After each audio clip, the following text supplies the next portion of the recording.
What's up, everybody? I'm Trip Morgan. This is my buddy Billy Harless, bringing it to you every week. Weekly previews, post-game shows, whatnot. If you haven't already, be sure to like and follow us right here on Facebook. Subscribe to us on YouTube and check us out on Twitter at Panthersaurus on all of those. This week, it's a big week for the Carolina Panthers. We're going to be bringing you Week 13 preview. Carolina Panthers versus New Orleans Saints. Big divisional matchup, and we're about to jump right into it right now.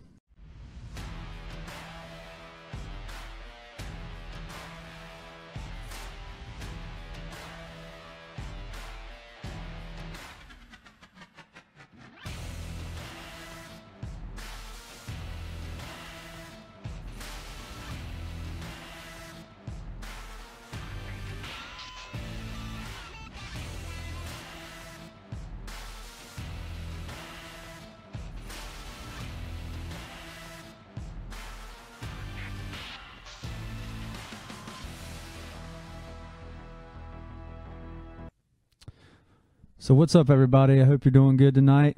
Billy, are you ready for the matchup? I feel like this week is taking forever to get here, and I'm excited. I'm ready for it to go ahead and get here, but at the same time, I like the anxiousness, I guess, in a way. Anxiousness for both the game, and I turned 31. Oh, yeah, that's right. You do turn 31. So Panthers need to bring home a W, essentially. Yes. So, there's a lot of... This week seems like to be going by super slow. And then, of course, my birthday. I'm hoping that we can get a win and take over the division for that. Yeah. Brandon, we actually didn't switch sides. These are the same sides. I just have the actual webcam mirrored to the actual image. It's easier for us because when we're setting everything up, we're reaching the opposite way, and it's really weird. But now that you said that, I'm about to stop the show right now. I'm not messing up the juju. No, I'm just kidding. We've lost the other way, too. But, so, a lot to get to tonight. As y'all can see, we got the little rundown here. I think it is. I'm pointing somewhere towards it. Injury updates, some stat rankings for you, some key matchups going into this game. And then Cam versus Cam. And no, I'm not talking about Cam Newton versus Cam Newton. I'm talking about Cam Newton versus Cameron Jordan. There's been a lot of talk between the two via press conferences. I don't know if y'all have been watching that, but we'll get to that, too. And then some big keys to the game. Obviously, we'll start with the injury updates first because there's a few surrounding the Panthers and the Saints that are they're big deals. We'll start with the Panthers first. Greg Olsen was at practice yesterday. I reported it during the film session I did yesterday. If y'all caught that, be sure to check it out. But was at practice yesterday, but was listed as limited. He was there with his helmet as well as Ryan Khalil was as well. Christian McCaffrey was there without a helmet. With a shoulder injury. Devin Funchess had a foot injury. Worley with an ankle. Yeah, Worley with an ankle. But anyway, today Funchess participated. McCaffrey participated. Olsen did not show up at practice, which is a little bit concerning. But in the press conference this afternoon, Rivera said that he feels fine that Olsen could go throughout the week without any practice and rest and still play on Sunday. He went to the doctor. That's where he was actually at today, and that's, like I said earlier today when I reported he wasn't there, I felt like he might be at a doctor's appointment getting re-examined. He was. Yeah, I actually read that one of the beat writers had put that he did have an appointment as the gates were closing today, so that he's getting checked out. Hopefully it'd be good to go Sunday. Yeah, and they actually checked. Rivera checked in with him later, and the doctor said his foot was fine. Obviously, they had the X-ray earlier this week. There was no break. It's just a pain tolerance issue at this point, and it's something that he's just going to have to work through and get proper rest and try to work through the soreness. So if, Rivera feels confident that he can sit the rest of the week at practice and then go play the game, we have to take his word for it. I don't think necessarily Olsen has to practice to be good in a game at his age. I mean, he's a veteran. He knows the game. He knows the Saints, obviously. So we'll see how that – hopefully he goes longer than he did last week because he wasn't in there but the first half. Yeah, and we definitely need him for the second half. But after 8 weeks of not running and jumping like he was, for that first half, it's going to be sore. So I think he'll be all right. He'll man up. Yeah, and then, of course, a lot of people were concerned with Christian McCaffrey. The shoulder is fine. Like I said, he was a full participant today, so that's a good sign. I'm not really worried about him. Devin Funchess was back in full participant. We knew kind of going into this practice week, he kind of hurt his I think it was more so he jammed his toe in the turf up there, which is Rivera said was a lot of the reasons for some of these injuries. But Funchess he participated in all his drills today. That they were anticipating him maybe missing 2 practices, but he only missed 1, so that was good. I hope he does. Toe problems like that, and I talk about another big receiver in the league is Julio Jones. Yeah, he has the worst problems with his toes. Hopefully, Funchess, he's young, and this injury is not going to linger. Yeah, well, and it's the same one he broke in college. And, foot problems, you bring up Julio Jones, foot problems in the NFL, especially for receivers and skill positions, or really any position, but receivers and skill positions make more cuts and hard jabs, especially those, when they're coming down trying to get their feet in bounds on the turf is where they normally get those injuries. And they're just a nuisance is more so than anything else. So hopefully that's not a big deal. I still haven't seen Damiere Byrd, by the way, will be activated. That's what Bill Voth from Panthers.com has been saying. He's been participating in practice. There hasn't been a lot of talk about him coming back this week, which is kind of surprising to me because I felt like that's a big boost. I mean, it's not. I mean, obviously it's not like Curtis Samuel coming back, but I'm saying him versus Kalen Clay at the receiving game. I think Byrd clearly has better hands we've seen versus Clay the last 2 weeks. I think Clay just doesn't have enough time under his belt. Yeah. I'll be but fair. That's that's the difference. That's the difference. But could they be the same player? I think, but Byrd is also going to be overshadowed by, hey, we're getting Olsen back, and we lost Olsen for a half. Now we may have him back. So a lot more. Everybody's caring about Olsen more than they're caring about Byrd. Right, and one of the things going into that game against the Jets too was with Olsen. They were saying he was only going to play half the snaps the whole game, and he was in the majority of the snaps the first half. So they really just overdid it anyway. But on to the Saints side of things, the 2 biggest ones I'm watching here, they're banged up on their offensive line. A couple of guys missed practice again today. Ken Crawley, second-year cornerback, and their rookie cornerback stud, who, if you've watched our shows, I'm a big fan of, Marshawn Lattimore, their first-round draft pick, has been huge for their defense this season. He's been out the last 2 weeks with an ankle injury, and with him and Crawley out the last 2 weeks, their secondary and defense has given up consecutive 300-yard passing games to quarterbacks. You saw the Rams light them up last week. It's evident when they're not in there. And yesterday, Lattimore was at practice along with Crawley. Today, Lattimore was not there, and I haven't seen anything else reported on it. I mean, but that's huge news for Cam Newton and the Panthers going on the road. Yeah, with Cam's accuracy and decision making we saw last week, if that thumb is still an issue, yep. I would much rather have Lattimore sitting on the sidelines. And this is a huge game, and with Lattimore out, it's going to make it a lot easier. Yeah, and I knew I was forgetting an injury, and how do I forget Cam Newton's? But it's kind of they've been pushing it to the side, so that's one reason I haven't paid much attention to it. But they said it aggravated him last week throwing the ball, getting the grip. Today he wore 2 gloves at practice yesterday to help grip the football. Today he had none, and Rivera said the ball was coming out tight spirals. The grip looked much better, and Cam said it felt better. So that's all obviously a positive as well. So that's it on the injury front really for now. Like I said, Ron Khalil, you could see him play. I don't know. Last week he was more of a insurance policy. That's why he got a jersey. He wasn't going to play unless somebody went down. There's a possibility he may come back this week. We'll see. He said he's feeling good. They say they're feeling good all the time, though, so we'll just see what happens there. We're going to jump into some stat rankings, and we've got some interesting ones here. The New Orleans Saints offense, Billy. This New Orleans Saints offense is always near the top in passing, and they're always near the top in top 10 in overall offense and passing, led by Drew Brees. This season, currently, they are sitting second overall in total offense, 409 yards per game, and they are second in passing, 267 yards per game. Both impressive, both typical Drew Brees-led offense with Sean Payton. The kicker here is they're third in the league in rushing with 142 behind Mark Ingram and the rookie standout, Alvin Kamara.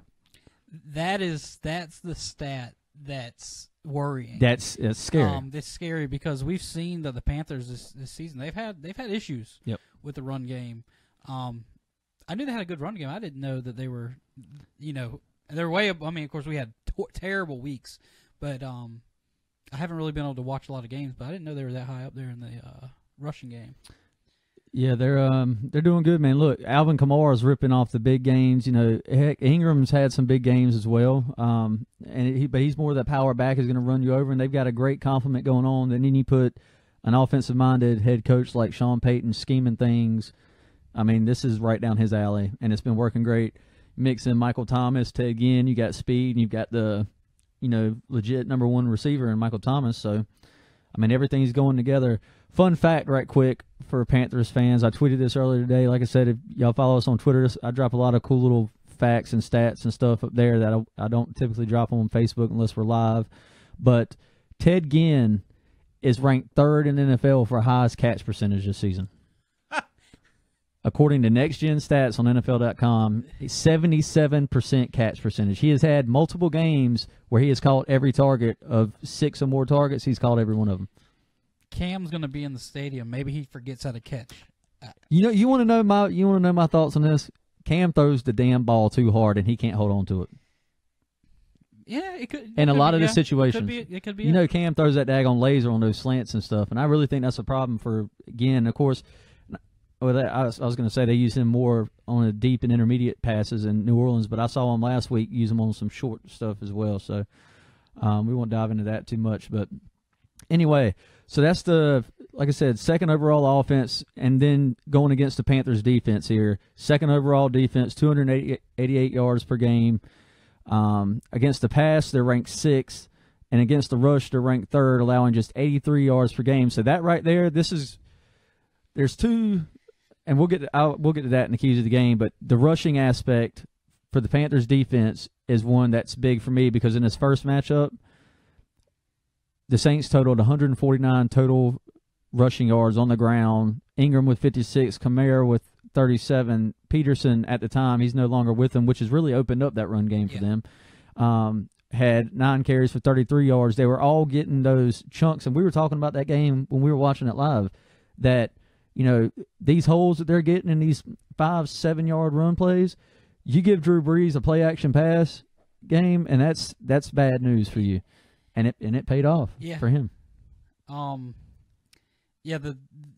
run defense is good. The only thing is Drew Brees has shown when this run game is not there for them, he's able to bail them out. And with our secondary being so questionable, if our pass rush isn't there like it wasn't last week, it's gonna be a long game. Yeah, and that's one of the things. Brees is one of the better quarterbacks. He's one of the great ones when going against the blitz, and they know the blitz is coming from us. Actually, both of these defenses were top in the leagues this year. Well, Saints were top in the league last year in blitzes. Both of them like to get blitzes, try to get after the quarterback. Last week, the Panthers got there a couple times, and they had some hurries. Like I said, on 36% of the blitzes on passing plays, they got hurries or a sack on Josh McCown. But he was hitting them due to mental errors in coverage, and especially the seam plays. So that's something, if you do that to Drew Brees and the weapons he has, it could get real ugly. He can definitely beat you one-dimensional. But it's weird when you want to say we need to make the Saints a one-dimensional passing team, because that's typically playing into their hand. Yeah. If you shut down the pass and you hold them to the, try to make them run the ball, it's just really weird to say. I don't know. That's just strange. But talking about receiving in the passing game, Drew Brees last time, the Week 3 matchup, 22 of 29, 220 yards, 3 touchdowns, no interceptions, only one sack. You brought it up. I mean, he gets rid of the ball very quickly. That's what McCown was doing last week. And it's like you said, he gets rid of it quickly as well, and he knows how to read those blitz. He knows his hot reads. He'll make those audible calls. 131 quarterback rating. Michael Thomas ate him up last matchup, 7 catches, 87 yards, a touchdown. The touchdown came, I think it was against, was it Worley in the end zone where he fell down and I think he actually drew a pass interference. It was either Worley or Seymour. Actually, it may have been Bradbury. But in any case, he got that touchdown. Ted Ginn, 2 of 44 with the crazy catch over Adams and Bradbury in the end zone. Great catch by Ginn. Of course, he's going to have that against the Panthers. But and then it went to the running backs and stuff. I mean, that's like we said, guys. That's the running game is really going to be a tell-all for me. I don't think we have 5 turnovers. That's I mean, that's really. I mean, they beat us by what 21. There's no way that we have 5 turnovers this week. Yep. Corey Davis, any idea where our defense ranks versus the run? Yeah, you probably asked that before I actually mentioned it, Corey, or if you just joined. They are third against the run, 83 yards per game, just behind Minnesota at 75 and Philadelphia number 1 at 65. Philadelphia is just setting the bar up there at the top. Carolina has been second most of the year to the last couple of weeks, and then they finally caught up with their bye week and whatnot, so that played a factor as well. But, yes, they are third, 83 yards per game. Like I said, I think that's going to be a big tell, especially with especially playing in New Orleans. You know, the Saints play fast there. So let's go back to these stats right quick. And then, like you were mentioning, the turnovers in this game, Cam Newton, 17 to 26. And you look at that and you're saying, hey, that's not bad. 167 yards, 3 interceptions, no touchdowns. The 3 interceptions obviously is what killed you. Now, this is also, week 3 is also this time where the Panthers were kind of killing themselves with turnovers. Yep. We also had Kelvin Benjamin. I don't know if it was this game or not, but he had a couple times where, you know, we talked about it. DBs would get inside leverage on him where he shouldn't be allowing that kind of stuff. Drop passes. And then I think this is also a game Cam forced one deep late trying to make something happen, and it was a bad decision on his part. 4 sacks, 28 yards. And that's the other thing. Matt Khalil. This game, he let, you know, we were driving down the field early, had to settle for a field goal. Matt Khalil let Cam Jordan roll right back through. He's been much better as of late. And I think that's been, you know, Darrell Williams has actually been graded as one of the top offensive linemen, right tackles, the last month. Oh. Wow. So we'll have to see. What did Benjamin – I mean, there's only 67 yards passing. What did – Benjamin had 8 yards on 2 catches. This was Christian McCaffrey's big receiving game, 9 catches, 101 yards. And I've seen Saints fans actually talk about they're worried about McCaffrey because they give up those, you know, they're bad against defending the pass plays and those quick screens and stuff for their defense. So they gave up a lot last week to the running back. Yeah. They had fumbles. Do we have fumbles? We had fumbles in that game also. Did we? We didn't lose any. Okay. Yeah. So 2 didn't lose, but I mean, still. Yeah. Still not holding on to the ball. Yeah, exactly. So that's something you have to watch out for. I think that it's kind of almost, we'll go into our key matchups, but it was almost a good segue to Cam versus Cam there. But and it actually leads into key matchups as well because, like we were saying, for me, it's the Panthers' defense versus the run game. They've got to live up to that number 3 ranking this week and stop them. You know, limit Kamara to those on those big plays and even the passing catches. I mean, last week we were watching that Saints game live as it was a late game after Carolina played, and I really think a lot of that had to do with his big runs. L.A. was taking some terrible tackle angles, and, I mean, they were over-pursuing him. You can't do that to a guy like Kamara. I feel like our linebackers will be better at that. They'll see this on film, and I hope so anyway because Kamara's a quick, agile dude. He can do these things to you. So I think the run game and not giving Drew Brees a play-action pass in his arsenal is the biggest thing in the game for me. What is yours? I would say that definitely. I don't want to see the ball in the air. Just knowing Drew Brees and knowing our secondary, the play action is going to kill us if they don't become, you know, they don't stick to their man like they did last week, and they aren't you know, doing what they're supposed to do. Yep. And that's what I've thought about it like Drew Brees, you know, my fantasy league. I'm a fan of Drew Brees on the field, off the field most of the time. But he's going to destroy us if we give him that play action. Yeah, I mean, you just can't give a quarterback, you know, that's that good, that kind of weapon, like we were talking about. I mean, you just can't do it. So I think that's going to be a big key. Obviously, if he goes into the passing game, depending on who plays between Darryl Worley and Kevon Seymour is going to be a big, big factor. Shaq Thompson, you know, if he's lining up in the nickel and not Captain Munderland trying to guard another slot receiver, stuff like that, that's all going to all going to play a factor, but the secondary and in coverage has to play better than they did last week. And I think they will. Like I said through the film review last night, these were very correctable mistakes that you haven't seen from the Panthers all year. And I have faith in Steve Wilkes and Ron Rivera, both defensive-minded coaches. This defense has been solid most of the years under his tenure, and they got the veteran leadership to do so. I feel like we'll get back to that, and I feel like we can limit the pass game if they obviously do that. I mean, it sounds obvious, but it's just a fact of the matter. So that's our key matchups, and then we'll jump right into Cam versus Cam Newton versus Cameron Jordan. Have you seen the talk? I've been at work. I Okay, haven't seen anything. So talk after the first game was Cameron Jordan was saying after the first matchup, we were hoping Cam stays in the pocket, and even when he was running, we were back on his high heels, and he was joking on Cam's fashion attire and his onesies and stuff like that. And Cam was asked about it in his press conference this week, yesterday, and Cam said when he was asked about it, Cam was like, "Oh," and he said, "Well, I'm flattered that he's paying attention to my fashion and stuff." He said, "You know what? If he sends me his address, I'll send him some sauce." So Cam says that. Well, of course, the New Orleans beat writers jump all over it when Cameron Jordan goes to his post-game presser, and they tell him about it, and Jordan's like, "Sauce?"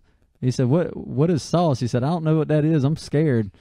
So they've been going back and forth, and obviously these two have, they both jaw back and forth. Cam, one of my things with Cam is I've seen him play really good when he gets pumped up and is getting in people's faces, and I've seen him play pretty bad when he gets too emotional. Yeah. What are your thoughts on if he gets too emotional, especially on the road in an environment? I think you need to come with that chip on your shoulder, but I think you have to be smart about it too. There needs to be a balance. I don't want to see, us. Say we get. I don't want to see Cam within his head down on the sidelines, because there's a chance that we're playing in the dome, we could get down. Yep. I want to see the intensity. I want to see him getting in people's faces like he has earlier this year. And I think he's shown more leadership this year, the little bit that we've seen on the sideline, than he has in other years. Yeah. He's not sulking on the sideline, and I would like to see that, because if he gets hyped up and something bad does happen and he goes over there chewing his bubble gum all by himself, and that's it's going to be a bad thing. And that's one of the things he said after the Chicago game. And I think he was doing it, he started it at the Chicago game towards the end. He was like, he said, normally I go over there and I'm looking at the plays. He said, I'm sitting there and I'm trying to study those for the next. He said, I'm trying to keep this team upbeat regardless of what's going on, and it's made a difference. I mean, they've gone on a little tear since then. And even though they didn't play good last week, you won the ugly one on the road, the trap game that we were all worried about. So I completely agree. I think there needs to be a balance. I think he needs to come in there with the chip, but a focused chip. You can't come in there getting all crazy or getting any kind of crazy penalties. I also think, like I said, the offensive line has been playing better, and I hope I'm not putting bad juju on that right now. But they've been playing better, giving them more protection, and I think with that it'll help, especially if Lattimore's out. We'll see more about that in Crawley. They could just be resting him. I mean, you never know. Yeah. He's been out 2 weeks, so. But Cam versus Cam, and then keys to the game, and this kind of goes back to the matchups for me. I think the biggest one, Mark Ingram doesn't really scare me. Alvin Kamara, I think, is the difference maker in this whole game, and then my real big key to the game is the one we were just talking about, Cam Newton. He had a bad week last week. He had a thumb injury, some tenderness, maybe causing grip issues. But to me, this game comes down to Cam Newton and the offense doing their job, because I don't think you're going to see this defense let up 31 points again. Those turnovers that our offense created that Week 3 matchup put the defense in bad positions. I think the offense, Cam Newton, has to come out and play one of his best games of the year. This Saints team is not going to be happy coming back home after snapping an 8-game losing streak on the road. Winning streak, yes. They're not going to be happy coming back home. They're going to get it and go ahead and try to seal this thing in the NFC South. So Cam Newton is my key to the game. I think he's got to play a great game for the Panthers to have a chance in this. I think that my key would be our secondary. Mm-hmm. Both in the coverage, but with Kamara getting out there and catching those balls and those screens, we've been really bad at wrapping tackles up. Yeah. We want to arm tackle. We just want to throw our bodies at people. We need to wrap up, and he gets away. We have to. Kurt Coleman is the worst at it. He doesn't wrap up anybody. He just tries to hit him real hard and knock him down. Yep. Our tackling and our secondary, when they come up and help with those passes, with the run, they need to be better. So I'd say the secondary is definitely the key to the game, because Drew Brees, he's going to be able to exploit it if we get to that point. Yeah, I completely agree. Monica Hillian asked, is captain playing? Yes, he is expected to play. He was sick last week with something apparently very contagious. They didn't say what it was, but it was something very contagious. Like, as I was saying last night, he was trying to take his own separate plane to New York to play. That's how bad it was. I don't know what it was, but apparently he should be good to go for this week. But in any case, that's the word on the street for that right now. Y'all are laughing about that Cam stuff. Yeah, and that is a good point. This is kind of a primetime game, and Cam does typically play well in primetime games, so with the exception of last season, because they didn't play well really at all anytime last season. Jeremy Monette, something for the keys of the game. I noticed last week during the Jets we elected to pass on some early down plays versus running. The commentators even appeared to be shocked in one play where it was 2nd and 8 and a pass was made for first down. I think we need some of that surprise action this week when we face the Saints. Thoughts? Everyone knows we run early on, and I think that shakeup would be great. I completely agree. And actually, I even remember commenting on the same thing now that you mention it. And if I bring it up here. But I want to say that happened early in the game, but we got away from that later on in the game. Because in my head, I was like, what the? We just passed like first down? I would like to see. Our offense is very by the book. Everybody knows what's happening. Yeah. First down, run. Second down, probably run. New Orleans defense is ranked 18th against the run, allowing 112 yards per game throughout the season now. And then the Panthers rushing offense is ranked 5th, with 129 yards per game. So that's going to be it's pretty clear with the guys like McCaffrey and Kamara. This game could easily come down between them two and Drew Brees and Cam Newton, and who wins in the trenches. Yeah.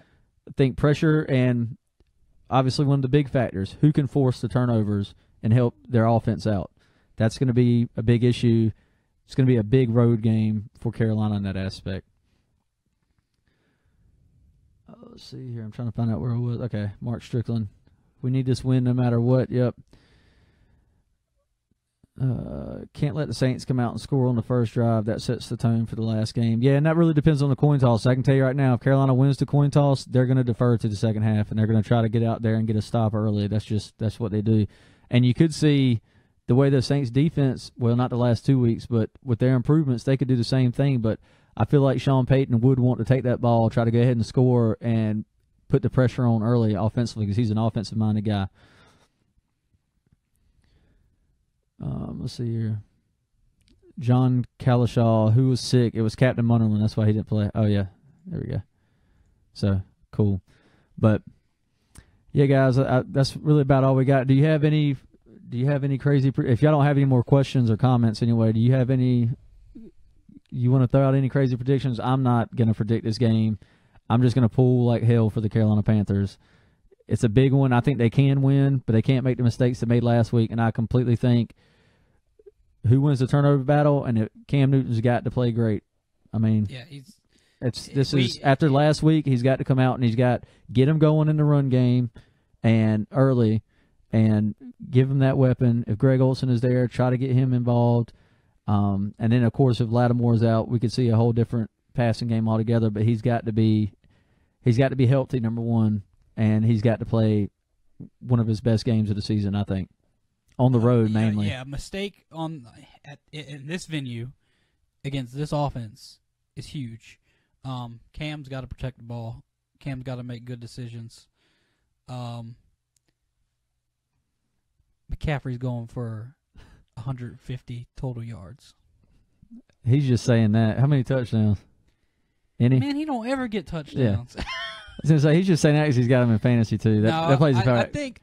I think he will be a big key. I think he gets touchdowns this week. 9 catches, 101 yards the last time they met in week 3. He could definitely, this will be faster turf. He could definitely do well. And that'll be another thing is these guys playing, we're used to natural turf. They do have turf on their practice fields, but switching to that turf will be something to watch injury-wise. Hopefully nothing develops with Funchess's foot or toes or whatever.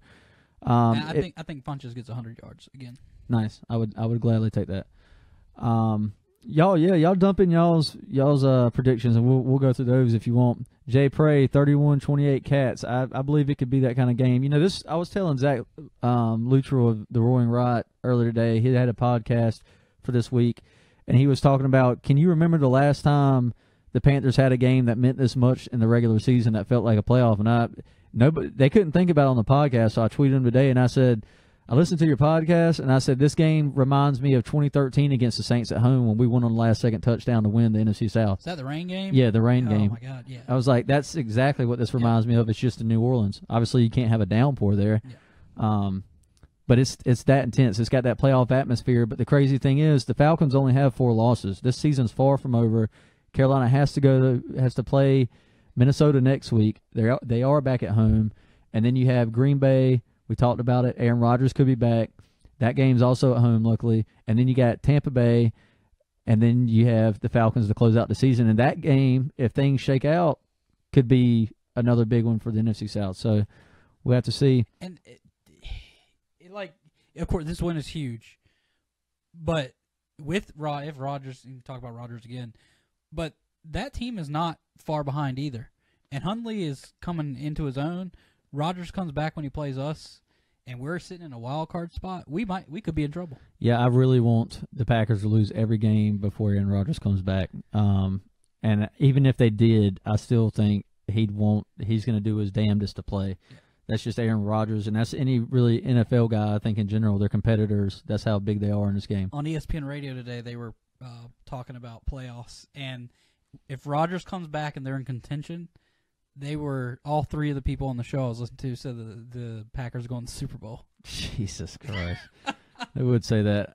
If that's hard to see them in contention with the NFC right now if they lose until he comes back. Mark Strickland, 27-12. I guess you're taking Panthers. Willie Conway, 48-10, Carolina. Wasn't that like the score? No, it was 41-10 in 2014 when we got on that winning streak. Yeah, I would gladly take that. That would make me feel really good going into the rest of the way. Mark Strickland most definitely needs to be on a game. All games when he hits the field, don't need to catch up.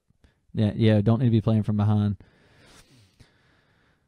Is Bird back? Yes, he is expected to be activated Friday, just like Greg Olson was last week. They typically always wait for game designations to do it. Don't ask me why, but he's been practicing the last 2 weeks, so that's fine. John Calishaw, I'm not getting my hopes up because if I do, I'll be in a bad mood for 3 days if they lose. I'm enjoying your broadcast, guys. Well, I appreciate that, man. Thank you. He's right, but like that's me in a nutshell. Like I was saying earlier, this week is dragging by so slow, and at the same time, I'm appreciative for it because, you know, if we win this game, the post game show is going to be nuts. I mean, I'm just going to lose my shit up here, but you don't want to get your hopes up too much. As this is a good Saints team, this is going to be a good game, and I'd just be disappointed if it was if Carolina got completely blown out. I'd be highly disappointed. But I don't see that. I don't see that happening. I think it's going to be a close game. It could easily come down to a field goal, and that you talk about anxiety. Graham Gano. At least it's a dome. No, he's been great this year though. We've given him a lot of flack along with everybody else. He put us in some bad situations last week. Like missing the field goal, and then we have to go for the 2-point conversion, and we don't get his one miss. Caused a lot of issues. Yeah, and you're right. And he has missed 2 extra point attempts, but he's been good on all his other field goals this year. He's tied with Harrison Butker, 96% on the league this year for 3rd in NFL. So that's how close that battle was throughout training camp and stuff.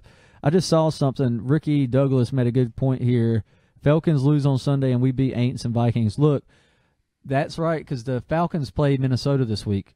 They are at home in Atlanta, but that's a big game for NFC South contention too. And then, of course, we play them next. And they just beat the Rams 2 weeks ago. So Cam is going to put on a show, keep pounding. Kenny Miller, yeah, I hope so. I hope y'all all right. Yes, this is awesome, guys. Appreciate it, Jay Hollifield. Y'all be sure to, like I said before, comment up here, join our discussions. Share to your friends if you have any other Panther fans you know of. Tag them in here, get them in here, get them talking. And like and follow us on this Facebook page. We drop a bunch of stuff, injury updates. We do the post-game show following every game. We'll be doing it probably almost immediately after, maybe within an hour after the game this week, because it did get flexed to 4:25. Y'all remember that. Don't be getting up and flipping out, turning on your TV at 1 o'clock and losing your mind because the game's not on. It's at 4:25. But, yeah, subscribe to us on YouTube, Panthersaurus, and follow us on Twitter at Panthersaurus. Talk to us during the game. We do all the stats and stuff through that, too. Jay Prey, I think Kalen Clay will step up more this game. I am excited to see him again in the return game, and I saw some Saints fans commenting saying that they were actually worried about him and this special teams play because their special teams, they said, looked bad last week. I didn't pay much attention to it, but do you remember anything from that Rams game last week? But they said they've been bad this year. I don't remember anything sticking out to me. I don't either, but I'm excited to see Clay get back there.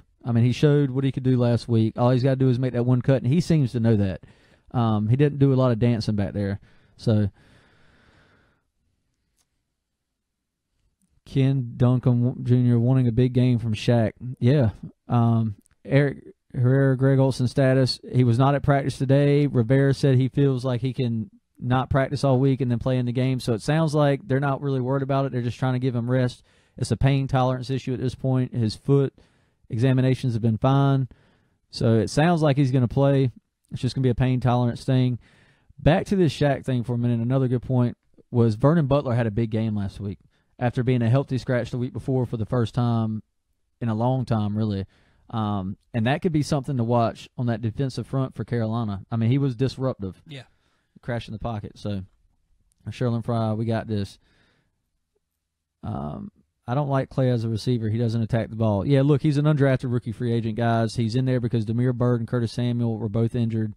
We couldn't expect too much. I was hoping to see a little bit more deep ball, and he did show that he had separation on those deep balls. Cam missed them last week and one underthrew them. But like I said, Damiere Byrd comes back this week. You probably won't see as much of Kalen Clay except in the return game, which is where I think he fits best anyway. Jeremy Monette, one more thing I'll mention. If we get a decent lead, we don't need to run every play to eat up clock. It seems like it always comes back to bite us. We need to keep it going and make plays. I feel like we do that way too much. I see you jumping up there. And we touched on this a couple weeks ago, and we do. We go really passive, but I don't think at the beginning of the season they didn't trust Cam, and I don't know if they still trust Cam to make the right decisions and keep that game not give the game back to them by turning the ball over. And at the beginning of the year, that was definitely the case. Was Cam didn't make the right decisions, Cam didn't make the right throws, and he put us in bad positions. So I think the best thing is to run it if we do have a lead. Yeah, you got to play ball. Yeah. You got to play clock management number one. You can't get too obvious with them. You can still do different, misdirections or the reverse and bootlegs with Cam and stuff. But you got to play clock management, but you've also got to protect the football. You've got to do that. If you're up 2 touchdowns, you're not going to go up there and put up an air raid. This is the same recipe that screwed the Falcons in the Super Bowl. So you can't do that, but at the same time, it's like there's a fine line between grinding the clock and playing not to lose and taking complete momentum away from your offense. And then when you have to rely on it again, they're cold as ice. And Drew Brees and this offense can strike quick if they need to, especially knowing we'll probably be playing to protect the deep ball if we get up with a big lead. And they'll be dinking and dunking and hitting everything underneath and getting guys in space. Not something you want to see. Jay Hollifield, who can cover again, Jr. Look, they did a good job of it last game. He made a great catch in double coverage for a touchdown, and that was really his only. I think that was 2 catches, 44 yards. That one big one was his only. He had that touchdown was his only real big play. They did fine against that. I think they can do fine against it again. Bradbury was on him most of the game, I do believe. They were switching Michael Thomas in and out of the slot position, which is. That's a dangerous matchup. Cam's in the building. He'll forget how to catch again. Yeah, let's hope so. Carlos Roseboro. Our best bet: play clean ball, control time possession, keep Breeze off the field as much as possible, include all our receivers and backs in offense. Yeah, we've done great with controlling the clock, time of possession. We're tops in the league this year. Hopefully we can do that. This game will belong to Olsen and Cam. I hope you're right.